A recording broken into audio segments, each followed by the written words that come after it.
যদি ফরিদপুর দরবার শরীফের পীর সাহেব ডাক দেই, ঢাকা শহরের জায়গা হবে না। যদি মাইজবান্ডার দরবার শরীফের পীর সাহেব ডাক দেই, ঢাকা শহরের জায়গা হবে না। যদি চরচিনা পীর সাহেব হুজুর ডাক দেই, ঢাকা শহরের জায়গা হবে না। যদি মাইজবান্ডার দরবার শরীফের পীর সাহেব ডাক দেই, জায়গা হবে না। যদি ফাউন্ডার দরবার শরীফের পীর সাহেব, ফুলতুলি দরবার শরীফের পীর সাহেব ডাক দেই, ঢাকার জমিনের জায়গা হবে না।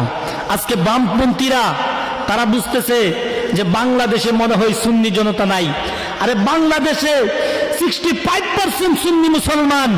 যদি একটি দরবারের পীর সাহেব হুজুর ডাক দেই, যদি মাইজবান্ডার দরবার শরীফের পীর সাহেব ডাক দেই, যদি সোনাখান্দা দরবার শরীফের পীর সাহেব ডাক দেই, যদি ফুলতুলি চরচিনা দরবার শরীফের পীর সাহেবগণ ডাক দেই, যদি আটটুসি দরবার শরীফের পীর সাহেব ডাক দেই, এই ঢাকার জমিনের জায়গা হবে না। আমরা জামাত কয়েকটি লোক একত্রিত করে দেখি, তারা বেশি লাফালাফি করে।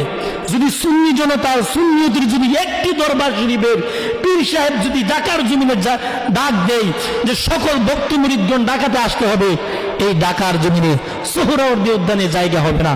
সকল সুন্নি জনতা এবং সুন্নি ওলামাগণ, সুন্নি পীর মাশায়েখগণ একত্রিত হচ্ছেন। আলহামদুলিল্লাহ, আমাদের তরুণদের বড় আকাঙ্ক্ষা, আমাদের বড় আশা, তারা একত্রিত হয়ে একদিন ঢাকাতে তারা ডাক দিবে।